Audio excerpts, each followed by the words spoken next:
This is serious. It's been serious for a long time, and it's been ignored for way too long. The biggest danger is not allowing the public to know.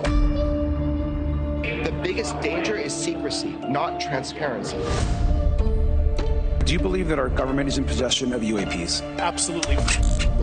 Would you have had the capability to defend yourself, your crew, your aircraft? Absolutely not. No.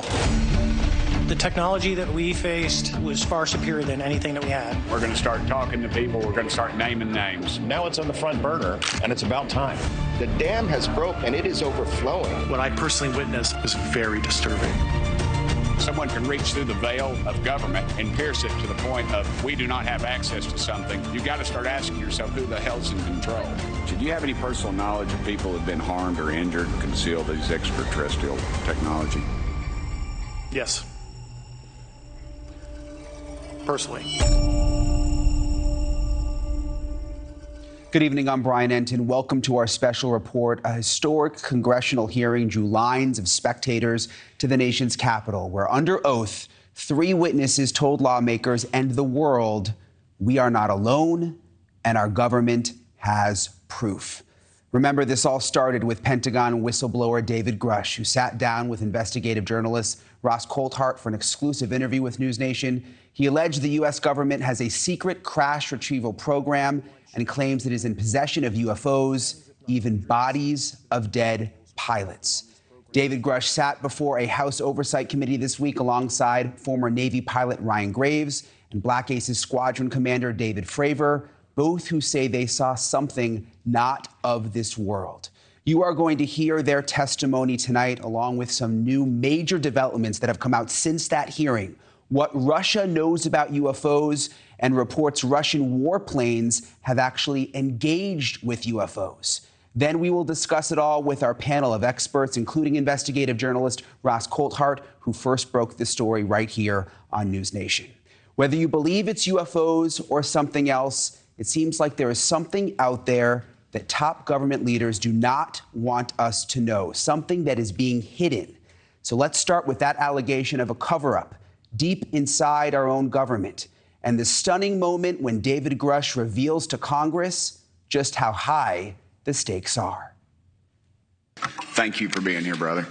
Thank you all very much. Have you faced any retaliation or reprisals for any of your testimony or anything on these lines? Yeah, I have to be careful what I say in detail because there is an open whistleblower reprisal investigation on my behalf, and I don't want to compromise that investigation by providing anything that may help provide somebody information. But it was very brutal and very unfortunate, some of the tactics they used to hurt me both professionally and personally, to be quite frank. Yeah. It's very unfortunate. As they say, when you're over the target, that's when they do the most firing at you. Do you have any personal knowledge of people who have been harmed or injured in efforts to cover up or conceal these extraterrestrial technology? Yes. Personally. Have you heard, had anyone been murdered that you would think, that you know of or have heard of, I guess? I have to be careful asking that question. I directed people with that knowledge to the appropriate authorities. Maybe in a, if we could get in a confidential area, SCIF, we could talk about that. But unfortunately, we were denied access to the SCIF, and that's very unfortunate in this scenario.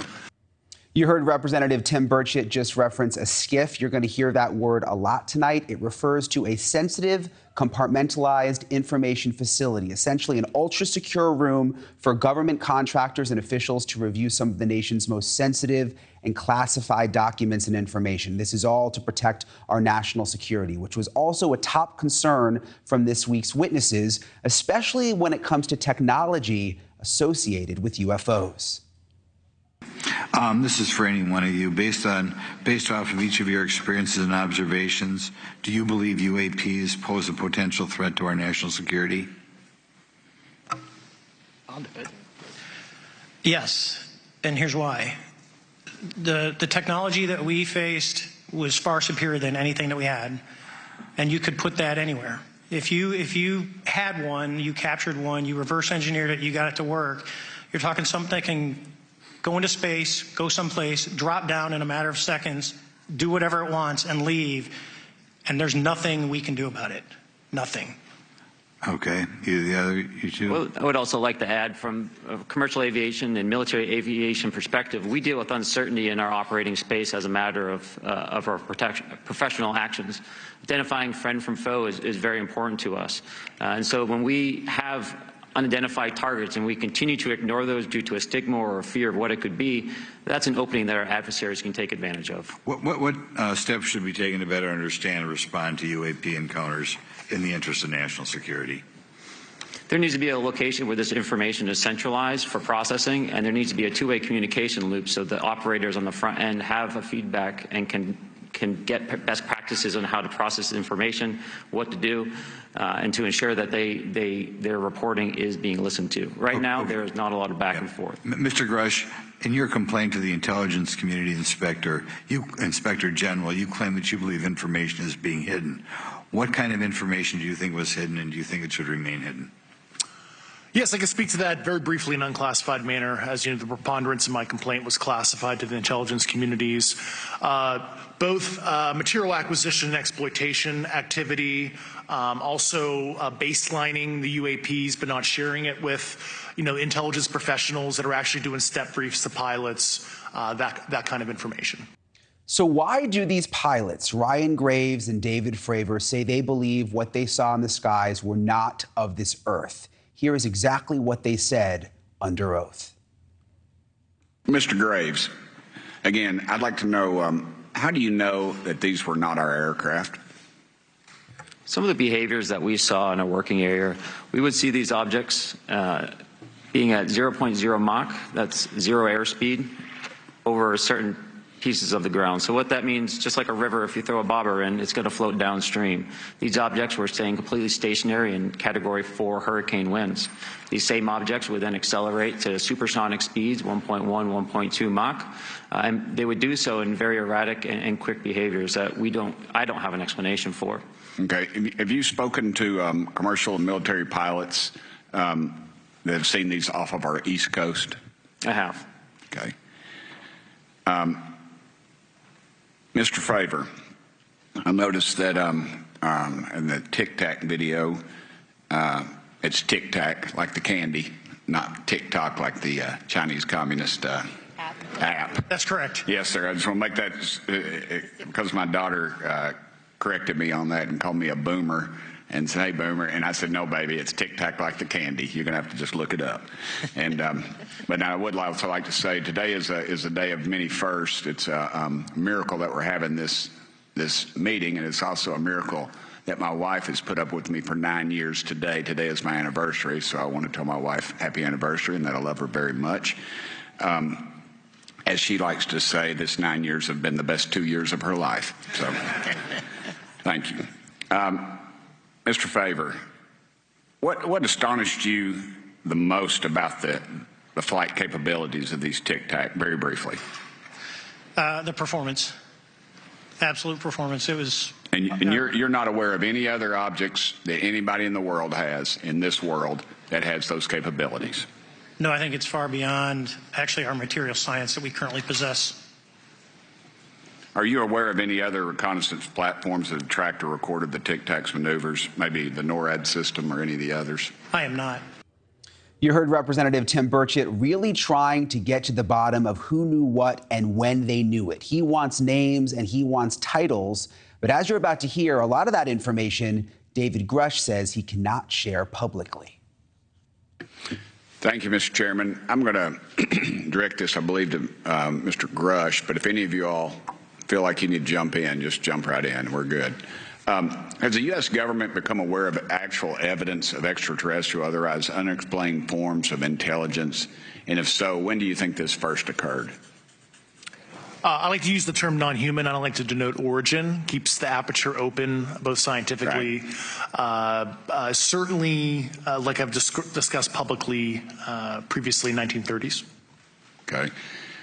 Can you give me the names and titles of the people with direct firsthand knowledge and access to some of this crash retrieval, some of these crash retrieval programs, and maybe which facilities, military bases that the recovered material would be in? And I know a lot of Congress talked about we're going to go to Area 51 and you know, and there's nothing there anymore anyway. It's just, you know, and we move like a glacier. And as soon as we announce it, I'm sure the moving vans would pull up, but please. I can't discuss that publicly, but I did provide that information both to the Intel committees and the Inspector General. And we could get that in the skiff if we were allowed to get in a skiff with you. Would that be probably what you would think? Sure, if you had the appropriate accesses, yeah. What special access programs cover this information, and how is it possible that they have evaded oversight for so long?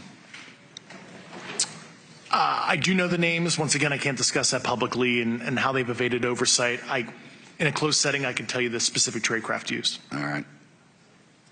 When do you think those programs began, and who authorized them? I do know a lot of that information, but that's something I can't discuss publicly because of sensitivities. All right. If any of y'all want to jump in on any of this, you're more than welcome to.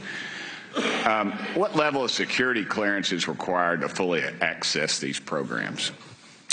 Well, anybody who has... and I say that because myself, Representative Gates and Representative Luna were basically turned away at one point at Eglin. So please go right ahead.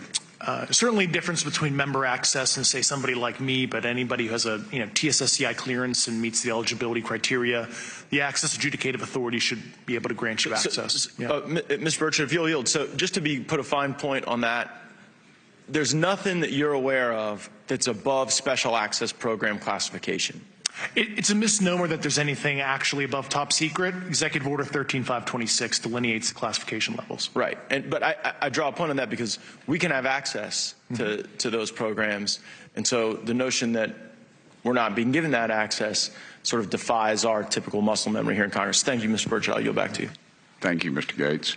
Along those lines, Title 10, you may not know this or not, but Title 10 and Title 50 authorization, they seem to say they're inefficient.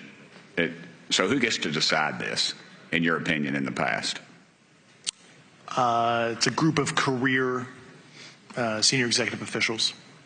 Okay. Are they government officials? Both in and out. Do what? Both in and out of government, and that's about as far as I can go there. Yeah. All right. Well, that leads to my next question. Which private corporations are directly involved in this program? How much taxpayer money has been invested in these programs, to your knowledge? I mean, we audit the Pentagon every year, and I've been here 5 years, and they failed the dadgum thing every year. They lose over $1 billion a year, we think, and I was told the Department of Defense maybe 60% of their assets are unaccounted for, whatever the heck that means. In the public sector, you go to jail for that kind of crap. So tell me.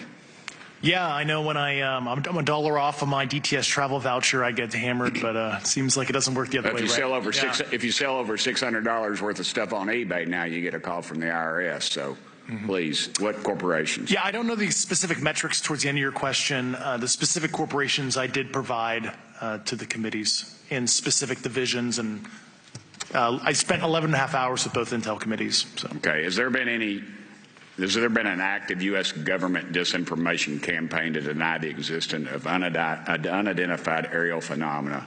And if so, why? I can't go beyond what I've already espoused publicly about that.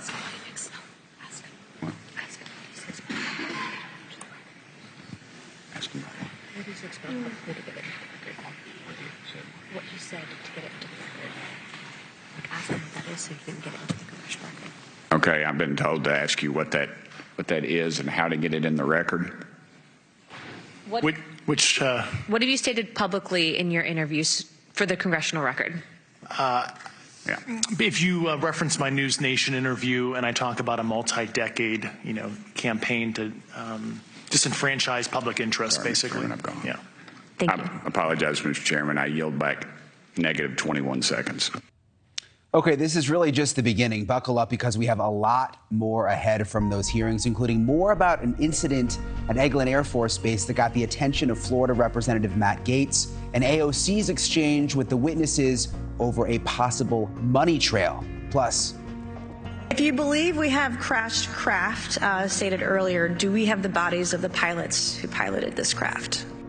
the shocking answer to that question and much, much more. It's all coming up in this live special right after the break.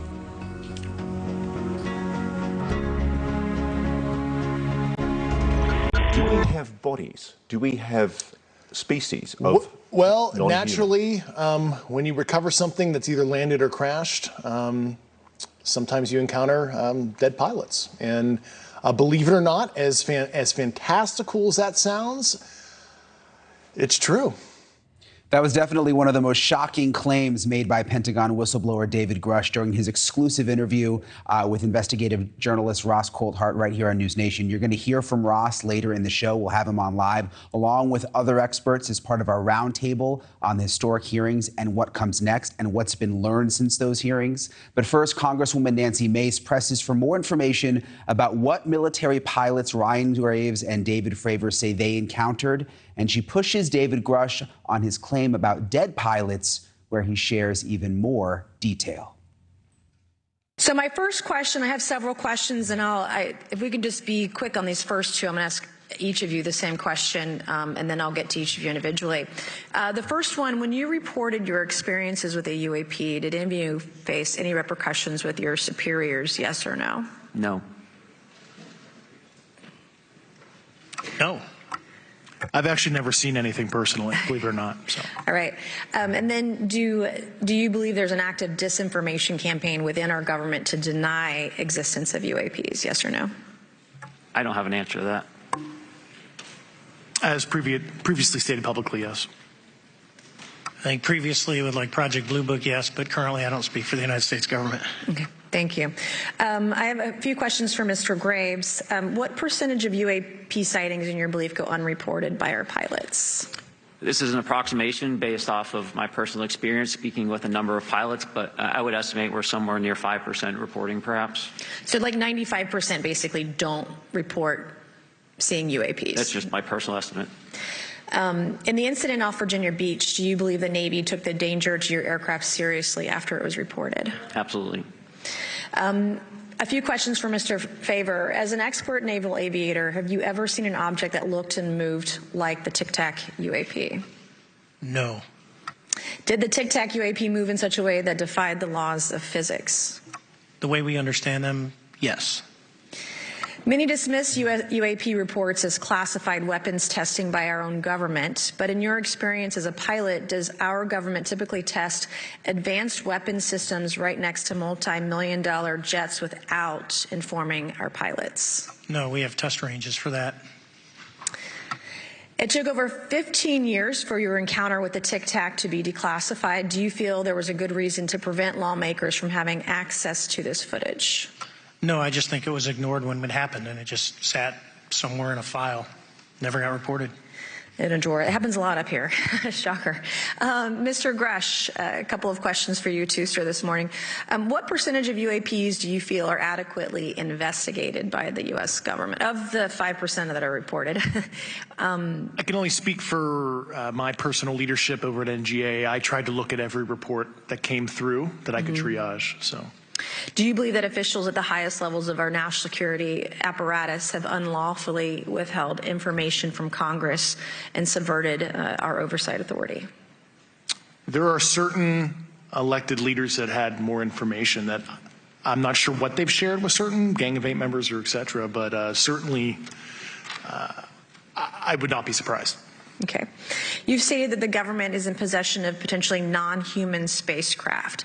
Based on your experience and extensive conversations with experts, do you believe our government has made contact with intelligent extraterrestrials? Something I can't discuss in public setting. Okay, I can't ask when you think this occurred. If you believe we have crashed craft, stated earlier, do we have the bodies of the pilots who piloted this craft? As I've stated publicly already in my NewsNation interview, biologics came with some of these recoveries. Yeah. Were they, I guess, human or non-human biologics? Non-human, and that was the assessment of people with direct knowledge on the program I talked to that are currently still on the program. And was this documentary evidence, this video, photos, eyewitness? Like, how would that be determined? The specific documentation I would have to talk to you in a skiff about. Gotcha. Yeah. Okay. So, and you may or may not be able to answer my last question, and maybe we get into a skiff at the next hearing that we have, but who in the government either what agency, sub-agency, what contractors, who should be called into the next hearing about UAPs, either in a public setting or even in a private setting? And you probably can't name names, but what agencies or organizations, contractors, et cetera, do we need to call in to get these questions answered, whether it's about funding, what programs are happening, and what's out there? I can give you a specific cooperative and hostile witness list of specific individuals that were in those. And how soon can we get that list? I'm happy to provide that to you after the hearing. Super. Thank you. And I yield back. Okay, so still ahead tonight, we are sharing a new letter just entered into the congressional record from George Knapp about what Russia knows about UFOs. Democrat AOC and Republican Tim Burchett become allies, plus this. The image was of something that I am not able to attach to any human capability, either from the United States or from any of our adversaries. An incident so serious at an Air Force base in Florida that Representative Matt Gaetz had to get involved. We're back right after this.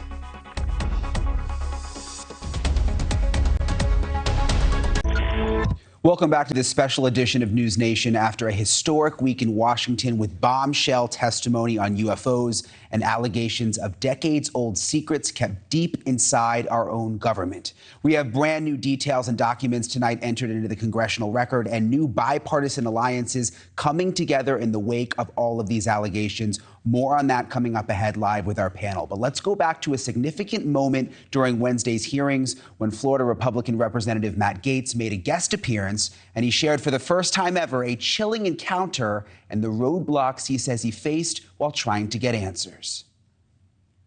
Several months ago, my office received a protected disclosure from Eglin Air Force Base indicating that there was a UAP incident that required my attention. I sought a briefing regarding that episode and brought with me Congressman Burchett and Congresswoman Luna. We asked to see any of the evidence that had been taken by flight crew in this endeavor and to observe any radar signature as well as to meet with the flight crew. We were not afforded access to all of the flight crew. And initially, we were not afforded access to images and to radar. Thereafter, we had a bit of a discussion about how authorities flow in the United States of America, and we did see the image. And we did meet with one member of the flight crew who took the image. The image was of something that I am not able to attach to any human capability, either from the United States or from any of our adversaries. And I'm somewhat informed on the matter, having served on the Armed Services Committee for 7 years, having served on the committee that oversees DARPA and advanced technologies for several years. When we spoke with the flight crew, and when he showed us the photo that he'd taken, I asked why the video wasn't engaged, why we didn't have a FLIR system that worked. Here's what he said. They were out on a test mission that day over the Gulf of Mexico. And when you're on a test mission, you're supposed to have clear airspace. Not supposed to be anything that shows up. And they saw a sequence of 4 craft in a clear diamond formation for which there is a radar sequence that I alone have observed in the United States Congress. One of the pilots goes to check out that diamond formation and sees a large floating, what I can only describe as an orb. Again, like I said, not of any human capability that I'm aware of. And when he approached, he said that his radar went down. He said that his FLIR system malfunctioned and that he had to manually take this image from one of the lenses, and it was not automated in collection as you would typically see in a test mission. So I guess I'll start with Commander Fravor. How should we think about the fact that this craft that was approached by our pilot had the capability of disarming a number of the sensor and collection systems on that craft? Well, I think this goes to that national security side, and you can go back through history of things showing up at certain areas and disabling our capabilities, which is disheartening. And for us, I mean, like I said, it completely disabled the radar on the aircraft when it tried to do it, and the only way we could see it is passively, which is how he got that image. So I think that's a concern on what are these doing, not only how do they operate, but their capabilities inside to do things like this. And how should we think about four craft moving in a very clear formation, equidistant from one another, in a diamond? In all of the phenomenon, perhaps, Mr. Grave, that you've analyzed, have we ever seen multiple craft in a single formation? I have one particular case, and that was during the gimbal incident. The recording on the AT FLIR system shows a single object that rotates. You hear the pilots refer to a fleet of objects that is not visible on the FLIR system, and that was something that I witnessed during the debrief as part of the radar data on the situational awareness page. I would like to add, however, Congressman, there's a small bit of anger, I would say. I would feel that those pilots are still facing that difficulty in reporting this topic, and they don't have the tools to be able to mitigate this issue. It just goes to show how serious this is and why this is such an important issue for our pilots and for our nation. It was stated explicitly to me by these test pilots that if you have a UAP experience, the best thing you can do for your career is forget it and not tell anyone. Because any type of reporting, either above the surface or below the surface, does have a perceived consequence to these people. And that is a culture we must change if we want to get to the truth. So what kind of threat could these UFOs pose to Americans and also our government? Even without all the information and the answers, we got some more that we weren't expecting under oath, and it was very, very startling. I serve on the National Security Subcommittee for the Financial Services Committee, so I really want to stay in the national security lane, if I may. So when we think about traditional adversaries and both us towards them and them towards us, we probe their capabilities. We look for weaknesses, and we collect that data, that reconnaissance for in the event we need it in the future. For each of you, yes or no question. Based off of your own experience or the data that you've been privy to, is there any indication that these UAPs could be essentially collecting reconnaissance information? Mr. Graves? Yes. Mr. Grush? Fair assessment, yeah. Mr. Fravor? Very possible. Again, in the national security vein, is it possible that these UAPs would be probing our capabilities? Yes or no, Mr. Graves? Yes. Grush? Yes. Fravor? Definitely. Is it possible that these UAPs are testing for vulnerabilities in our current systems? Yes. Yes. Possible. Do you feel, based off of your experience and the information that you've been privy to, that these UAPs provide an existential threat to the national security of the United States? Mr. Graves? Potentially. Yes, sir, potentially. Same answer, potentially. Yeah, I'd say Fravor? definitely, potentially. Mr. Graves and Fravor, in the event that your encounters had become hostile, would you have had the capability to defend yourself, your crew, your aircraft? Absolutely not. Sir? No. Is based off of the information that you've been privy to, is there any indication that these UAPs are interested in our nuclear technology and capabilities? Yes. By external observation, sure, that could be a fair assessment, yeah. Yes. Is there any indication that the Department of Energy is involved in UAP data collection and housing? I don't have an answer. I can't confirm or deny that in a public setting. And No. could you do it in a secure setting? Yes. Mr. Fravor? No, I don't know. Mr. Chairman, I think I'm the last member to go, but there clearly is a threat to the national security of the United States of America.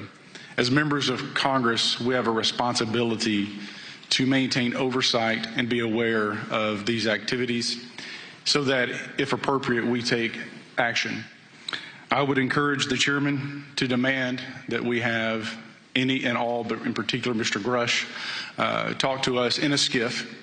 And if that access is denied, I will personally volunteer to initiate the Holman Rule against any personnel or any program or any agency that denies access to Congress. You heard Congressman Andy Ogles referencing using the Holman Rule in that exchange. That is a House rule that allows amendments that could reduce the salaries of specific federal employees, fire them, or cut a specific program. Okay, members of Congress are hyper-focused on tracking down people that could be connected to allegations of a government cover-up, including AOC. They're into the programs, but they're also asking questions about the money. We'll talk about that coming up.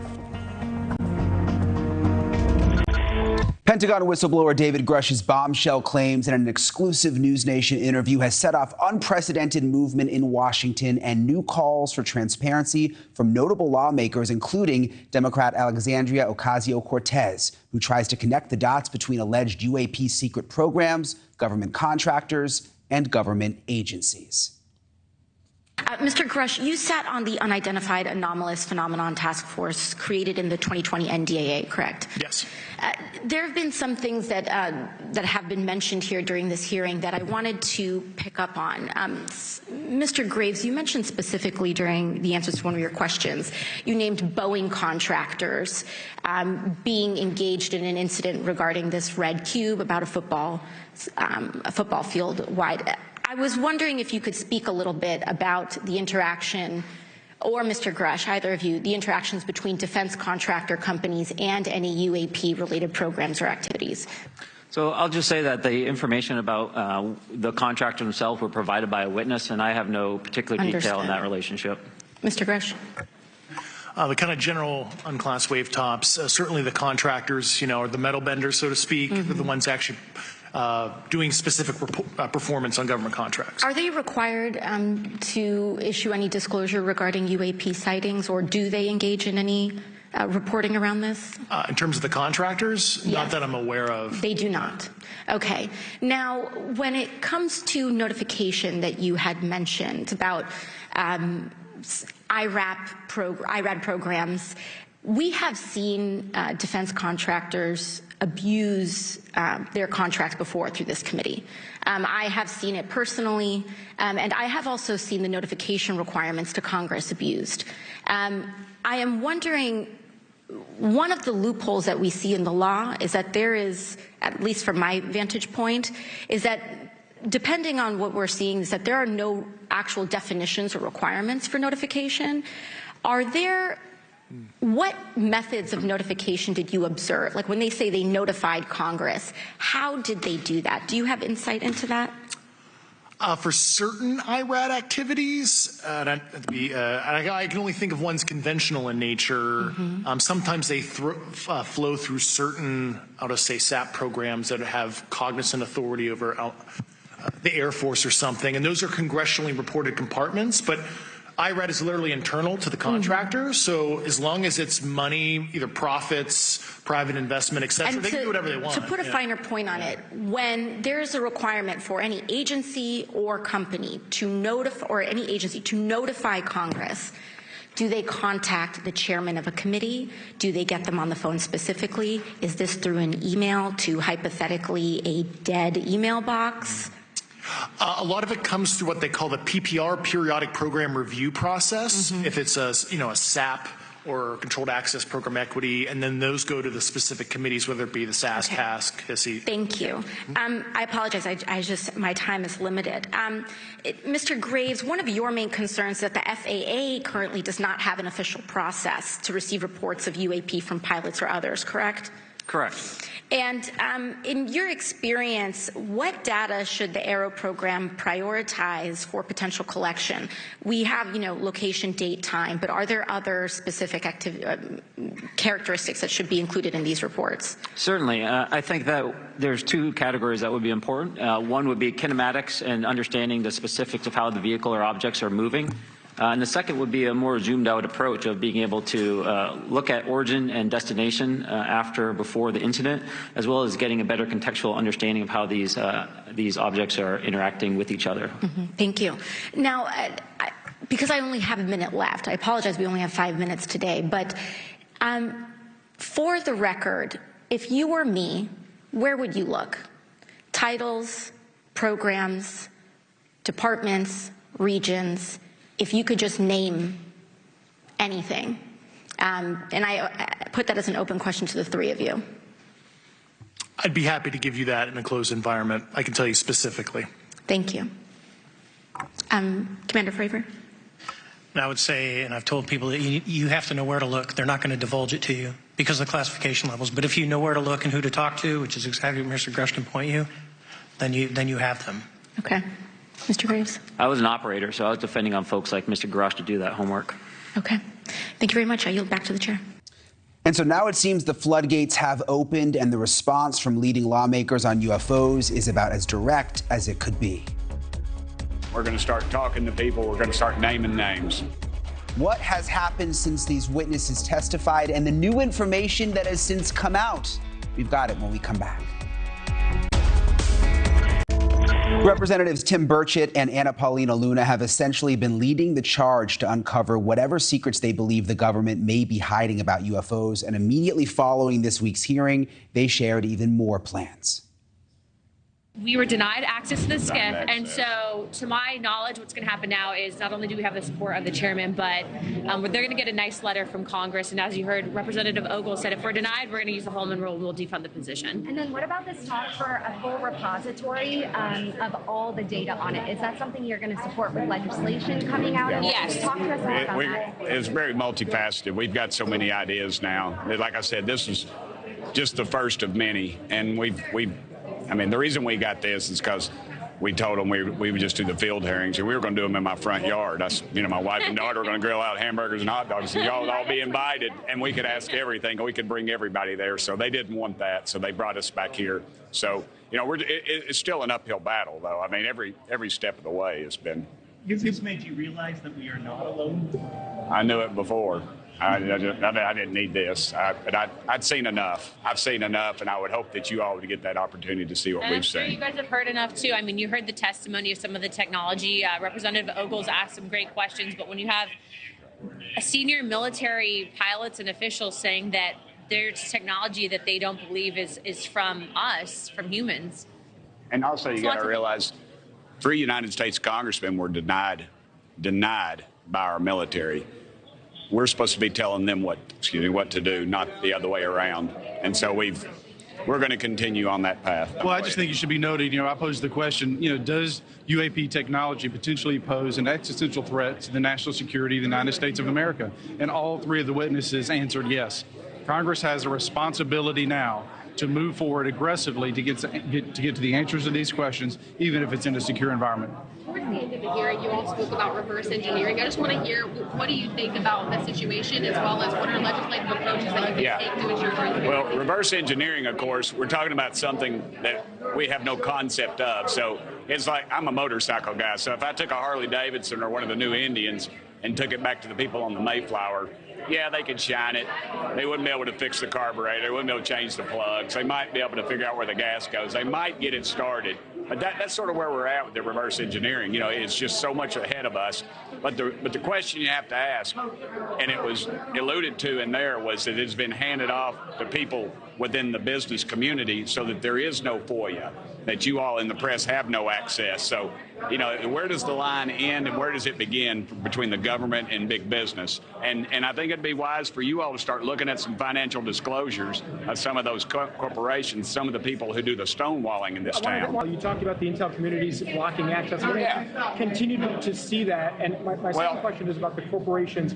You mentioned corporate interests. I'm wondering if you all are planning on naming names in that sense. Well, that's why we want to get in the skiff and get some of those names if these folks can stay healthy long enough. But again, I had a piece of legislation, very simple. It just said that when a commercial airline pilot reports a sighting or something unusual, an anomaly in the air, that when he reports that to FAA, they report it to Congress. And I was told by leadership that it was blocked by the intelligence community, not the intelligence committee, but the intelligence community. And that is a very chilling effect. If someone can reach through the veil of government and pierce it to the point of we do not have access to something, you got to start asking yourself who the hell's in control. But you guys also should, too, be asking these questions of the intelligence community, because we can only do so much as members. That's where you guys really pick up the slack, right? So keep the pressure on. What are your thoughts on the pilots? Only 5% of them are reporting right now. Well, because... And if you do report, then you're going to get in trouble. Well, Matt Gates alluded to that, and we were there, and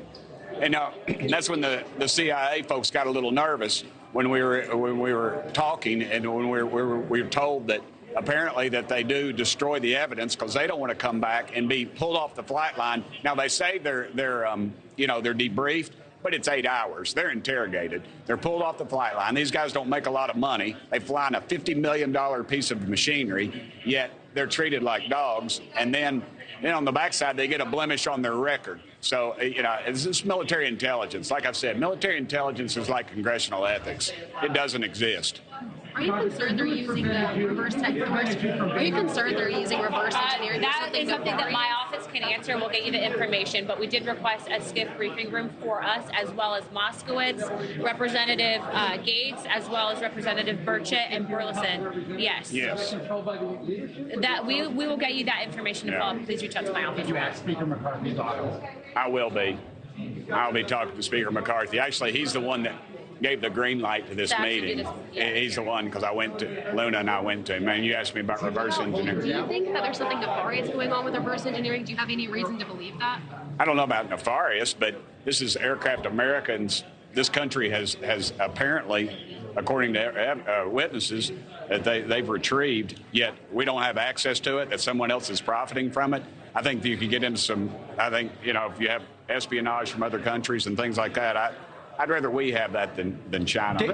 Well, that gets to a national security issue too. Is if there's technology that's being reverse engineered and it's being done by a third party, who ultimately owns and has control of that technology?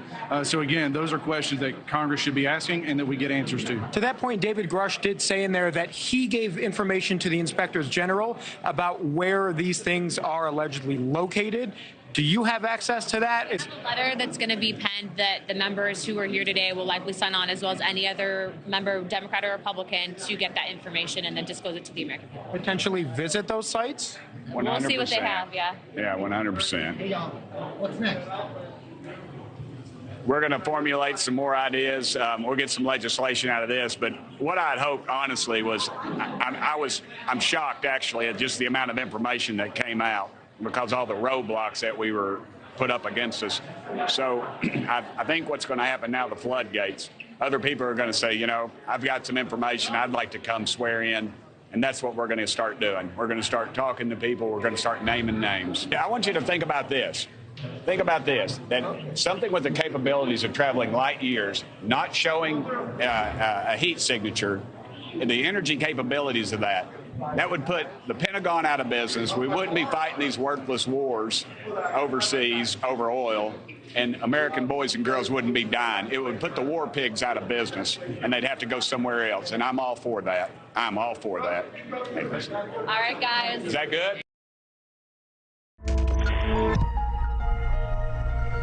You see him there standing by along with our panel of leading experts. We've got Representative Burchett. We'll also have journalist Ross Coulthart joining us, among others, as we share brand new documents entered into the congressional record on Russian encounters with UFOs that are downright chilling. There's so much more to come. New interviews coming up ahead.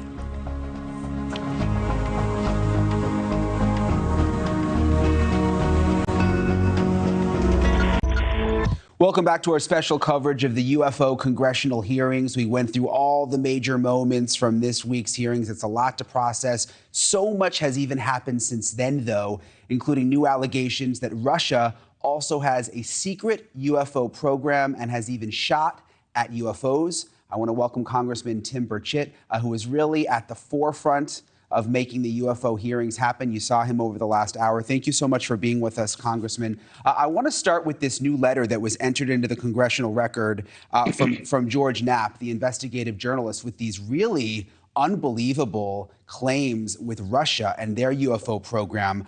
He has information from a program head in Russia named Colonel Boris Sokolov.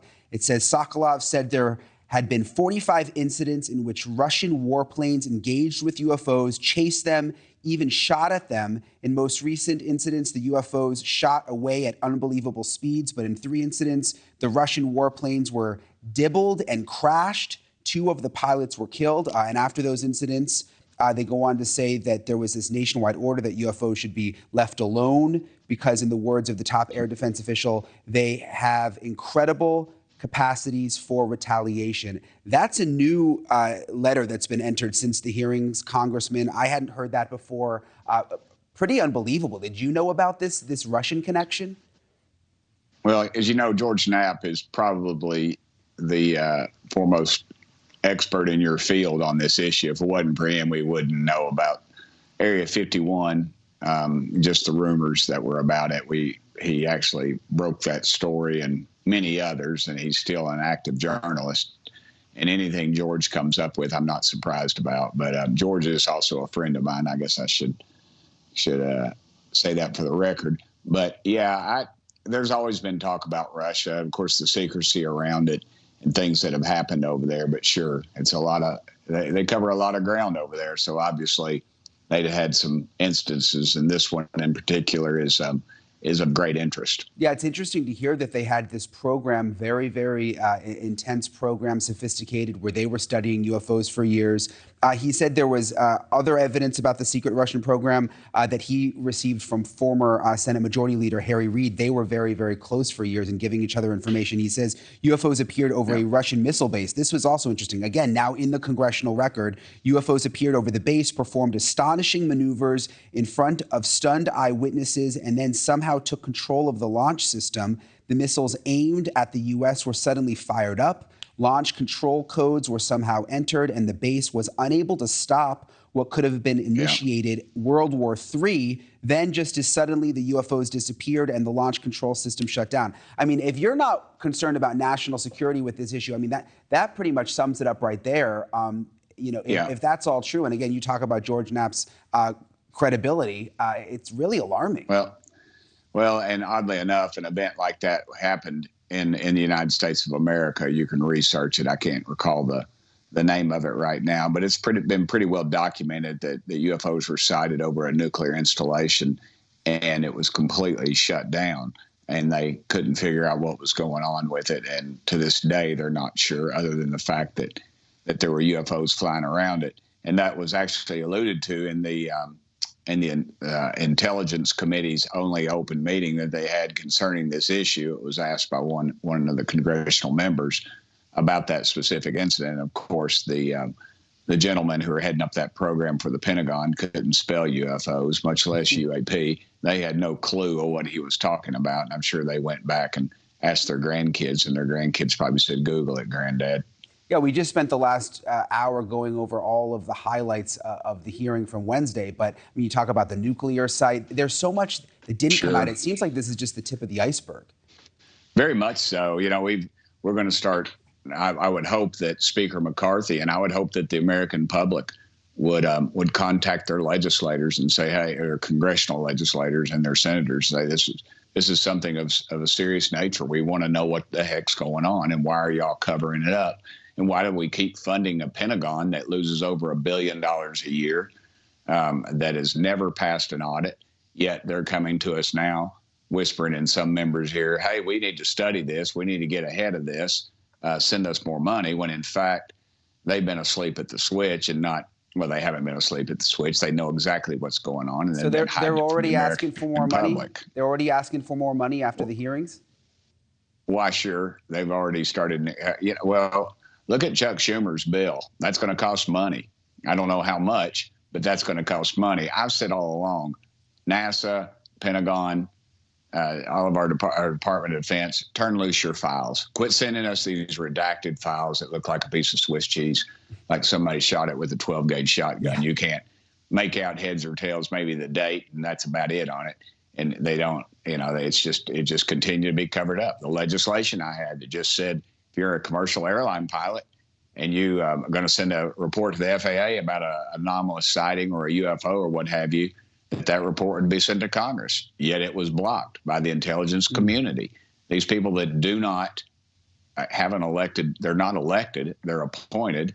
They're sitting behind some desk over there at the Pentagon or somewhere, and they're making the decisions, and they're laughing at us. They're laughing at us because they know we don't. Listen, I'm the only one I've heard in Congress. There's a couple of us, Jim Jordan, myself, and some others that have said, Luna and Gates, we've all said that we need to get to the bottom of what's going on with the Pentagon. But at some point we got to cut off their money. Yeah, I thought this was interesting, Congressman. One of the things that seems to have struck a nerve with people on both sides of the aisle, we don't see agreement a lot, but it is with this, is the possibility of this secret government program and the money where are the funds coming from? Alexandria Ocasio-Cortez, someone that you don't normally agree with, she spoke out on Wednesday. Also, she then went on social media very concerned about who's funding these programs. I want to play what she said on social media, and then we'll talk about it. Do I think something is going on? Yes. There were specific defense contractors named. There were programs that were being abused that were named. And do I think there are grounds to pull on that thread further? Yes, I do. And I think that it should be pulled further. Do I know what it is? No. Am I going to be a hater? No. But I'm always interested in corruption and cover-ups. Like, that's my thing. I saw your tweet this morning, Congressman, where you retweeted that and you said your friend was onto something, that there's something shady going on. You got a lot of heat from some of your constituents calling her your friend, but it is interesting that you guys have agreement on this issue. Yeah, we've been buddies. We both came to Congress at the same time. I call her Cortez. She calls me Burchett. We're fine. I don't care. I'm not going to go to New York City and get her beat. She's sure as heck going to come to East Tennessee and get me beat.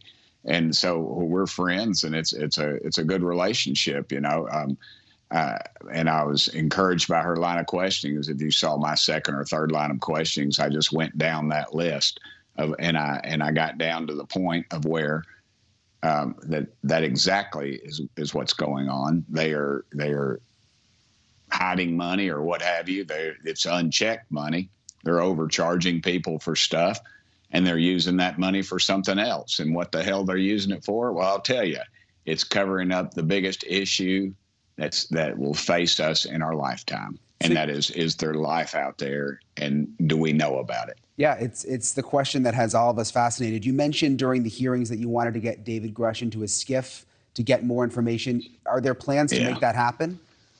Yeah, but as you saw, my friend Representative Luna from Florida had, that was her deal. She was in charge of that, and she was denied it, and through no fault of her own. And I'm trying to get an appointment with the speaker to say, what the heck's going on? We've got to get to the bottom of this. You brush this under the carpet, it's going to stink, and people are going to come unglued, and they should, frankly. We'll get to the bottom of it eventually. I just hope it's in my lifetime. What do you make of the government contractors? NewsNation, we reached out to every government contractor we could think of. Lockheed Martin, in terms of what they know about UAPs, are they being funded? Lockheed Martin did write us back, very simple statement. It just said questions about UAPs are best addressed by the U.S. government. What did you make of that? Yeah. Well, see, you can't do a FOIA request, and for the folks watching, that's a freedom of information.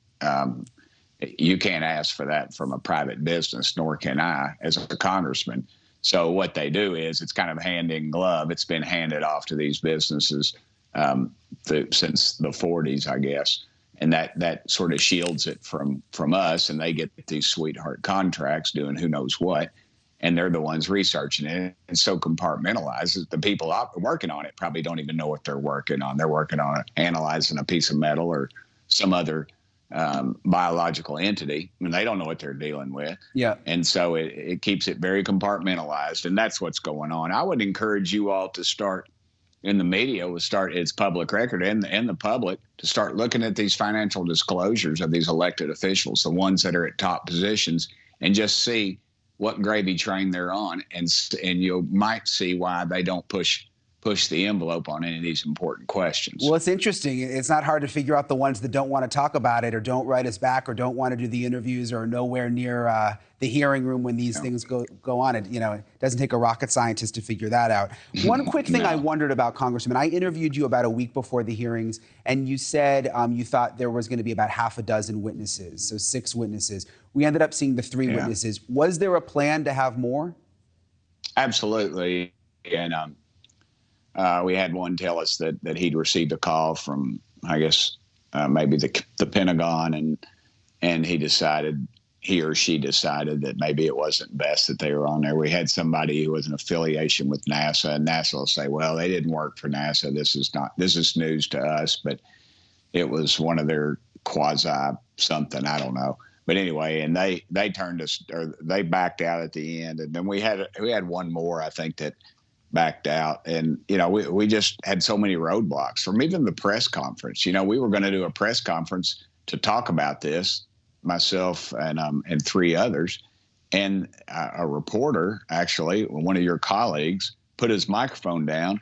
And I was leaving the Republican conference and said, "Hey, y'all having this press conference, right?" And I said, "Yeah, it's tomorrow, I think, or whenever." And he said, "Well, they put you in a room that's under construction, and it is tiny." I said, he said, "This is a big deal. You need to be in the main room." And I was like, "What the heck's going on?" So I got to check it, and sure enough, and and staff members blocked, told us that David Grush wasn't reliable, and it's not their position to do that. See, that is the swamp. You got somebody whispering in their ear, some contractor or some friend or somebody, in Congress is compromised because they went on a trip overseas and they let their guard down and ended up getting filmed doing something they shouldn't have been doing. And that's exactly what the Russians would do with these honeypots, and our own people would do it just as well. They're just as dirty.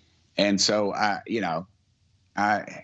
this whole thing just stinks from top to bottom, Brian. Every step of the way, they have fought us. Well, I just want to ask you, I'm just curious. I just want to nail down what you said because I'm very interested. I mean, one of the witnesses that backed out at the last second, you said the Pentagon made a call. I mean, was that someone who was also a whistleblower, someone who had like firsthand knowledge of something? Yeah, we thought they did. We get these names, and I get names because I've been following this issue for years. I mean, maybe 40 years. I was a kid, 50 years, I guess. And so these names keep popping up, and you read about them, you research them. They're decorated veterans. And they want to talk, and they might want to talk. And then you get a hold of them, and they say, in fact, yes, I do want to come talk. And then lo and behold, they start backing out. And I'm told by reliable people I need to be careful, and I don't know what I'm doing, and other Congress members telling me that they actually have had several congressmen, pretty reputable congressmen, tell me they've had sightings, and they've described some pretty interesting things that have happened to them, but they wanted. I said, "You want to come talk about it?" And they said, "No, I want to be anonymous, but I want you to know that I'm not against you on this thing because I have seen something that was I could not describe." I think there's still an embarrassment factor, but it seems like that's changing. Yeah, Congressman Burkett. That's changing. Yeah, go ahead. No, I was just going to say thank you so much for coming on tonight. Thank you for being so open with us throughout this entire process, and we look forward to talking more and continuing to cover the topic. Thanks for coming on. Thank you, Brian. You can always call me Tim. And if it wasn't for y'all at News Nation, this thing probably wouldn't have broke because of your persistent nature on this issue. And it is very important. Over half America thinks we're not alone. And I just can't imagine in God's great, incredible universe that we're the best that he could do. Yeah, well, we'll stay on it. It'll be interesting to see what else comes out. Thank you so much for coming on, Congressman. I want to bring in our panel now to discuss all these new developments. Nick Pope worked for the British government investigating UFOs, and Ben Hansen is a former FBI agent, also investigates UFO sightings. Thank you both for being with us. It's great to see you in person for once. I always see you guys on Zoom. This is awesome. First of all, I want to ask you, Ben, very interesting. That's the first time I'd heard him say that. I was wondering, because he told me a week before the hearings they were expecting 6, and then it went down to 3. And I was wondering, did someone get intimidated? And it sounds like that's what happened. I mean, that's great to hear, the kind of behind the scenes. We always hear the rumors of who the witnesses might be because we know others were interviewed. I mean, both Nick and I know because they've been, kind of act on social media. We were expecting to hear from the Malmstrom case and witnesses there that witnessed the 1967 missile shutdown, right? And that dovetails exactly with what George Knapp just came out with.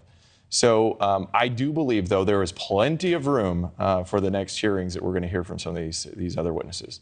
What do you make of, Nick, this new information that came out of George Knapp's letter involving Russia? I mean, that really takes it to the next level, that they've had 40-some encounters, that they actually had a UFO shut down and a missile base at one point.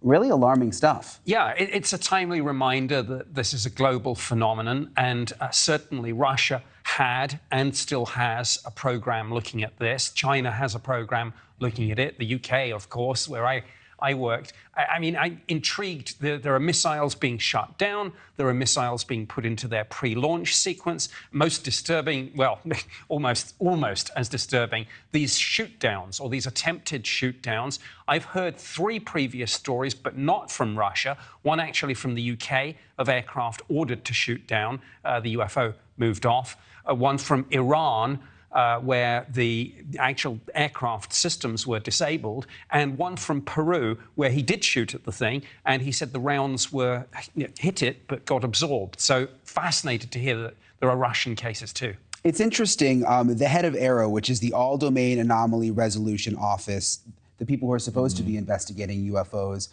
they apparently didn't like the way they came across during this hearing. And Dr. Kirkpatrick, who is the head of AARO, put out a personal statement. It wasn't a statement officially through the government. It was actually on his LinkedIn, which was kind of interesting. Put this personal letter. I want to read you a part of it because he seemed very, very upset about the hearing. He said, "I am deeply disappointed at the denigration of AARO's dedicated men and women hailing from the Department of Defense, intelligence community, and civil partners who are pouring their hearts out working this issue on behalf of Congress. Finally, to be clear, AARO has yet to find any credible evidence to support the allegations of any reverse engineering program for non-human technology." I mean, it seems like he was personally offended by what the witnesses said. What do you make of it? Absolutely. I mean, we've been following this for a couple of days now, and I'm trying to play devil's advocate because I do think at heart Kirkpatrick is doing the best he knows how, right? But you have to remember he came out a couple months ago with co-authoring a paper with Avi Loeb, the Harvard professor, right? Mainstream media took that, a lot of them, and said the headline was, Harvard professor and director of AARO claim that there's a mothership possibly orbiting Earth. That was not at all what the premise of the paper was. And so that was his initiation into this. And so now he feels like this is basically an ex parte hearing, so the other party's not present, and they say some things. He felt offended. I don't know what is in his mind, but I think he spoke out of defense. And so now they're walking it back. Just don't know that it was a good look coming right out of those hearings. It's not. It was a joke. We got to go to a quick break. We've got a lot more to discuss over the next half an hour or so. More whistleblowers. Could they be coming forward, especially pilots? We're keeping an eye on that. Coming up next, Ryan Graves, the fighter pilot who testified at this week's hearings. He's standing by. He's going to join us live coming up next. I recognize the skepticism surrounding this topic. If everyone could see the sensor and video data I witnessed, our national conversation would change. I urge us to put aside stigma and address the security and safety issue this topic represents. If UAP are foreign drones, it is an urgent national security problem. If it is something else, it is an issue for science. It takes a lot of bravery to come forward, especially as a member of the military, and speak publicly about seeing a UFO. Our next guest, Ryan Graves, testified at Wednesday's hearings. You saw him there about what he saw while piloting an F-18, and he's been instrumental in encouraging other pilots to speak out. Ryan joins me live now. Thank you so much for being with us tonight, Ryan. I'm curious, it's been a few days since the hearings. Pilots feel comfortable coming to you and your organization. Have you seen an increase in people coming forward with stories? Have you heard anything especially interesting in the last couple of days? Absolutely, you're correct. So yeah, since the hearing, there have been an influx of people coming to safeaerospace.org and joining both as pilots, as people just want to support this conversation. And a lot of those pilots have shared their stories. There have been a number of commercial pilots that have recently signed up that have been confirming some of the sightings that I spoke about, as well as sharing some new data about potentially some new cases. So we certainly have a work cut out for us. An interesting development since the hearings, Ryan, is the AARO head, Dr. Kirkpatrick, coming forward with this statement that I just read a couple of minutes ago, really not happy about the hearings, calling out David Grush. Did that surprise you? What did you make of that? Like, here's the statement again, saying that he was deeply disappointed. Were you surprised to see him come out with that statement on his LinkedIn? Well, disappointed to see him come out that way. I would be disappointed to hear if he thought that hearing in any way was a slight on any of the men or women that were serving under AARO or that he's worked with. I don't think anyone would speak poorly to any of that staff. I think there is perhaps justification for calling out improvement to the Office of AARO, their processes that they've demonstrated thus far. So I hope that message got through clearly. I'm just curious. You've been outspoken. You've done a lot of interviews over the years. What did it feel like testifying there in Congress? Did it feel, I mean, you've told the story many times, but did it feel different being under oath and on the record? I mean, it was obviously just such a historic moment. It's very difficult to describe it. It was quite the experience. Even just from the moment we, opened the back doors and came out, I honestly kind of lost my breath for a moment. But sitting there, it was something that I had spoken to before, and for me, it was a story that I had considered for a while, and it was nothing but the truth. So for me to be under oath in a way was almost empowering, that I could show people that I was being as honest as I felt. Yeah, absolutely. Matt Gaetz, you heard him talk about a UAP incident at Eglin Air Force Base, that he saw a radar image, now wants that image to be released, is asking for a subpoena to force them to release that image. Does that sound at all like what you saw? What do you make of Representative Gaetz' story about what happened at the base there? Yeah, I thought that was very interesting. It actually did remind me very much of the fleet of objects that was seen in the vicinity of the gimbal incident. That was something that wasn't seen on the FLIR footage, but was seen on the radar data on the situational awareness page, and you can hear the pilot speak to it. When Representative Gaetz spoke to that particular incident in Florida, it reminded me of the same incident. What was even more interesting is just how positive the congressman was that what he had seen an image was not ours. One thing I wondered too, I heard David Grush say over and over again, there was confidential information that he could only talk about with them in a SCIF, in a confidential environment. Is there stuff that you know and saw that you're not able to talk about, or because it was sort of a firsthand account when you were piloting the F-18, it's all just open to the public? When I first testified to my case and I spoke about it behind closed door, there was classified information relating to our weapons and sensor ranges that would be considered classified now. However, there would be no information related to UAP or related to the security classification guidelines, or defined through the security classification guidelines specifically for UAP themselves. So I was never read into any classified UAP program or anything like that, like Mr. Grush's experience. Makes sense. Well, Ryan, we really appreciate you coming on tonight. It was really something to see you testifying on Wednesday. Hopefully you've gotten a little bit of rest, although it seems like you work all the time. Thanks so much for coming on with us tonight. Thanks, Brian. Okay, perhaps one of the most alarming things to come out of the UFO hearings was that UFOs may not necessarily be friendly. In fact, there's evidence that they have even shown aggression at certain times in history. We're going to discuss that with the panel coming up. Someone can reach through the veil of government and pierce it to the point of we do not have access to something. You got to start asking yourself, who the hell's in control? Calls to uncover an alleged cover-up on Capitol Hill. Welcome back to our special coverage of the UFO hearings. I want to bring back our panel. Nick Pope works for the British government investigating UFOs, and Ben Hansen, also former FBI agent, now also investigates sightings. I want to start with you, Nick. I've got a lot of friends and family who have been following our coverage for the last couple months who just say, look, until I can see the evidence for myself, until I can see pictures, they don't believe just, hearing people's stories. I get that. I mean, I feel the same. But I mean, still, even in these days of forensics and DNA evidence, eyewitness testimony still lies at the heart of the criminal justice system. So we can, we must listen to that. But yeah, Congress is working to try and validate this. I was intrigued in the hearing where David Grush was very specific. And when he was asked, who do we need to get in the room? Who do we need to ask? Whether they're in agencies, corporations. He said, I will give you a list of hostile and friendly witnesses. That was a good question. It was a great question. Yeah.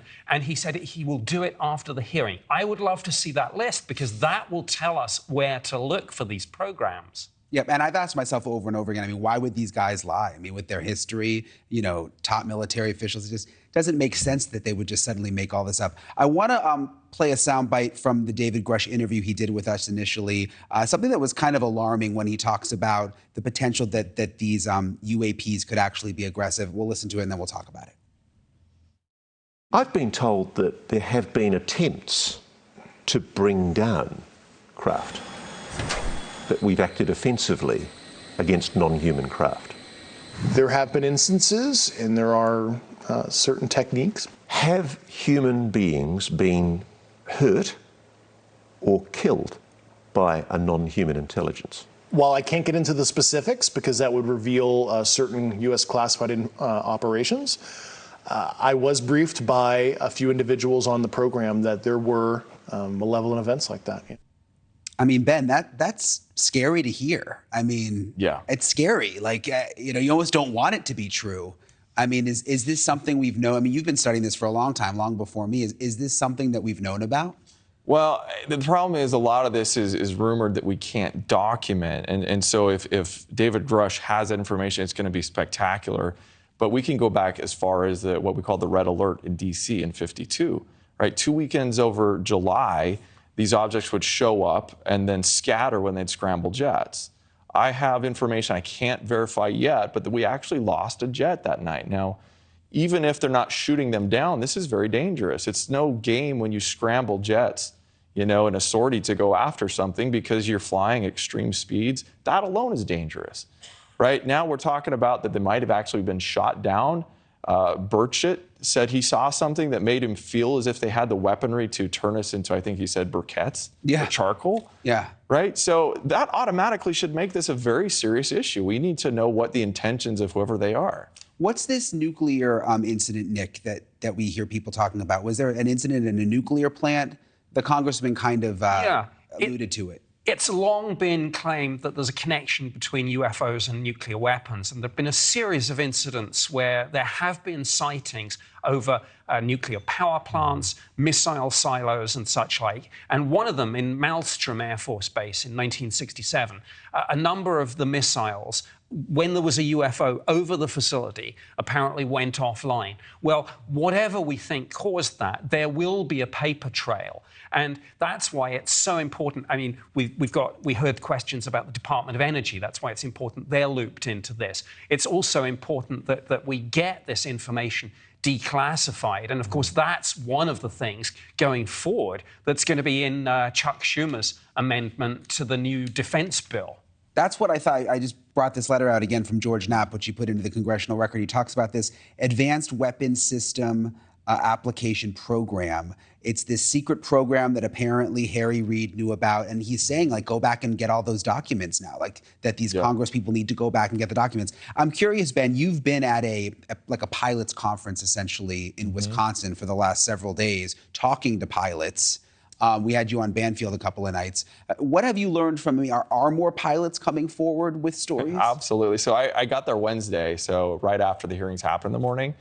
And we had a booth, and we had a line of people, several people deep. Every 5 minutes, I was getting reports from people, and some of them really extraordinary. I'm talking about stuff that I'm going to be talking to Ryan Graves this week. I'm going to be talking, hopefully, to Burchett.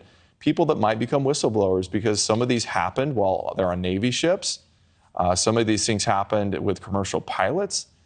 Really extraordinary. I just need some time to vet the information because it's like drinking from a fire hose. Yeah, it sounds like it was a long line. And you mentioned to me there was even like a U.S. Coast Guard member who had something interesting. There is, and I think when I finally am able to vet that, he's willing to come forward. I can say at this point it involves a USO, underwater submerged object. Yeah, unidentified submerged object. Which that Tic Tac video, if I'm not mistaken, almost looked like.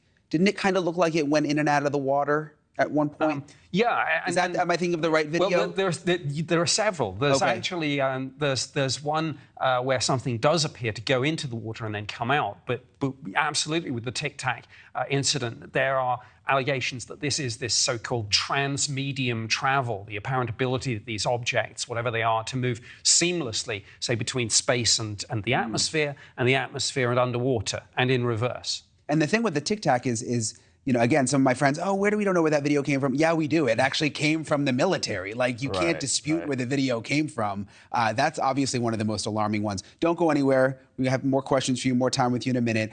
We hear so much about this, this only in the hearings, and we hear what happened in the hearings, and we haven't gotten a lot more information on the outside from what's happening next, what's planned next. We're going to talk to our next guest who knows all about this, literally broke the story. There he is, Ross Coulthart, standing by with us. What he's learning from sources since the hearings. Really interesting stuff. That's coming up next. If there's one person who deserves a ton of credit for sparking recent interest in UFOs that led to the hearings, it is our next guest. Investigative journalist Ross Coulthart, who broke the David Grush story right here on News Nation about 2 months ago. Ross joins us live now. It's always good to see you, Ross. First of all, I know you've got sources in Congress. What are your sources saying about the possibility of another UFO hearing? Yes, well, good evening, Brian. Look, they're concerned. At the moment, we've got great momentum with what's been achieved with the hearing. There's significant media interest, and it's refreshing and quite lovely to see the bipartisan approach being made by different politicians on both sides of the House. But what I'm hearing is that for a public hearing to take place, which is a very different proposition from the private hearings in secure or sensitive compartmented information facilities, SCIFs, that have been taking place for the last 2 years, in order for that kind of public hearing to take place, an inquisitorial hearing where people are subpoenaed, called before a public committee and asked to give evidence under oath, including, hopefully, first-hand witnesses from the legacy program, it really does require the Senate Intelligence Committee, and particularly Senator Kirsten Gillibrand, the senator from New York, to step up and heed growing public opinion on this issue. I'm pretty confident she's certainly motivated to do that, but I'm aware that there's a significant pushback going on at the moment from the Defense Department and sections of the intelligence community who, frankly, do not want the sterilizing disinfectant of sunlight shone on some of the issues that we're talking about. Yeah, tell me about this pushback, because it sounds like when you talk to Burchett or others, they say this is just the beginning, we're going to have more hearings. I mean, what are you hearing from your sources about the pushback? How does that work? Well, Brian, as you'd know, David Grush has raised very serious allegations of possible criminality, certainly illegality, certainly misappropriation, if not fraudulent behaviour with government funds.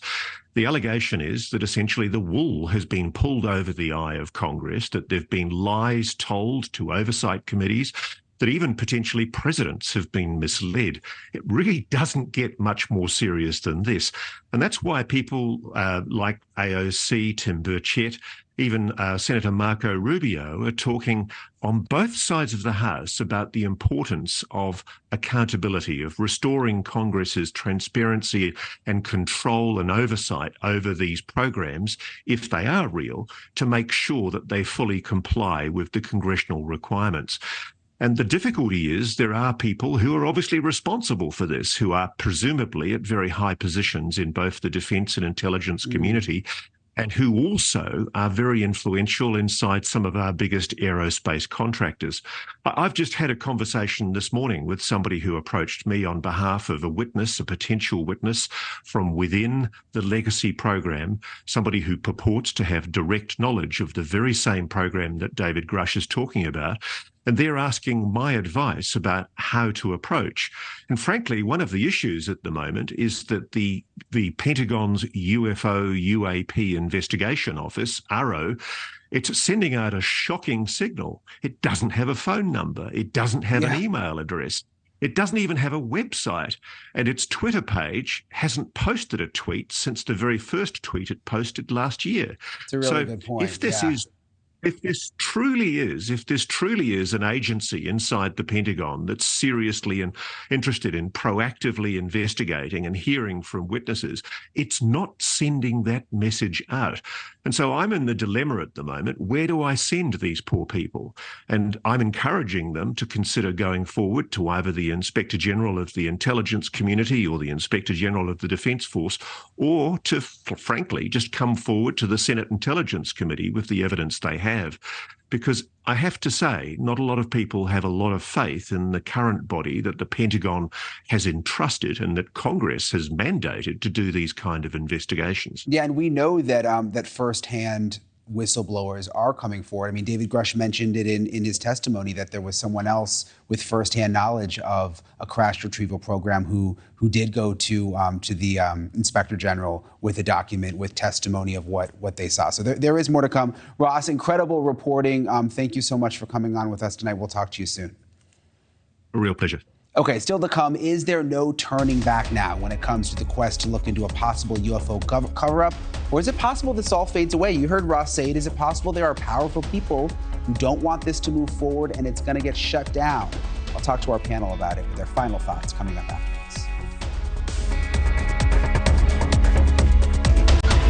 Welcome back to our special coverage of the UFO hearings. I want to bring back in our panel Nick Pope, worked for the British government investigating UFOs, and Ben Hansen is a former FBI agent, now also investigates UFO sightings. I want to ask you both. Nick, I want to start with you. It's interesting what Ross said, that there are people behind the scenes, he has sources, people who are saying, like, no more. We need to shut this down. And you do have to kind of wonder, is there someone behind the scenes saying this isn't the right time for whatever reason? I mean, we've got a war going on, Russia, Ukraine. We've got a bad relationship right now with China. Is there someone saying, like, now is not the time for this?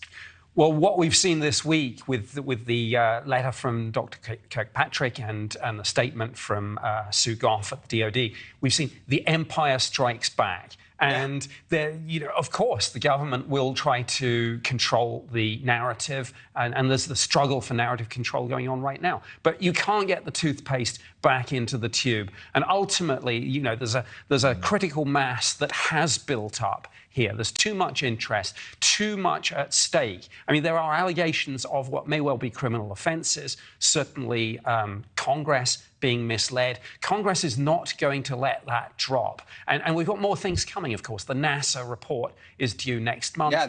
Coming up soon. Yeah, more hearings, of course. And then the National Defense Authorization Act 2024 is going to have even stronger UFO provisions, including eminent domain, so that the government can take back anything that has found its way into the private sector. Interesting. Ben, what do you think? I mean, is it possible there's someone behind the scenes saying, let's just drip a little bit out, see if people can process it, give it some time? Well, let's flip your question around a little bit, okay. Right? And you're saying, is it a good time? Is it the perfect time? I mean, we have so much going on in the country. If they slip something in there, what we call, the big D disclosure comes out, a lot of people, might kind of miss what we really said, right? And that we're not alone. And so you've got all these other distractions. But I do think, and based on some research I've done, that the best strategy is a slow drip method.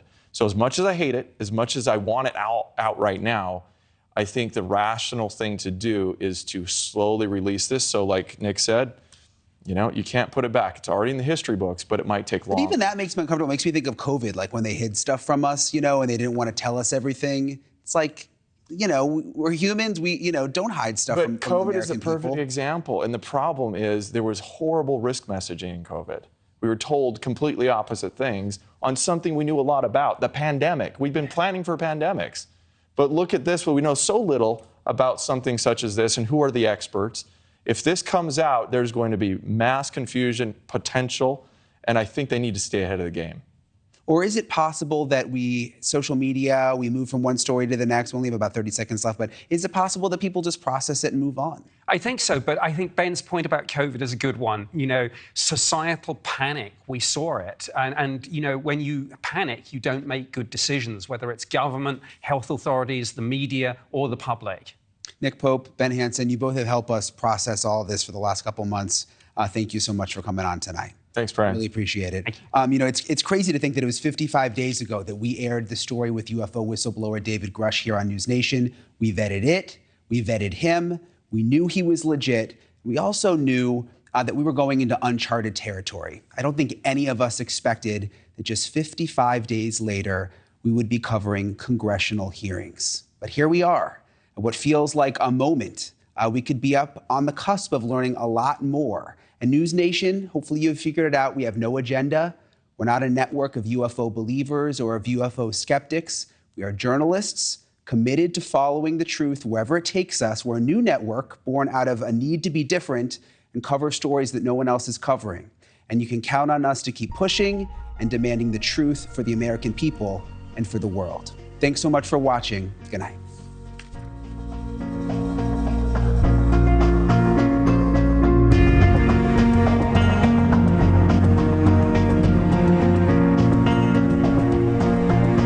Thank you for watching. Go to newsnationnow.com to find NewsNation on your television provider. And don't forget to click the red subscribe button below to get more of NewsNation's fact-driven, unbiased coverage.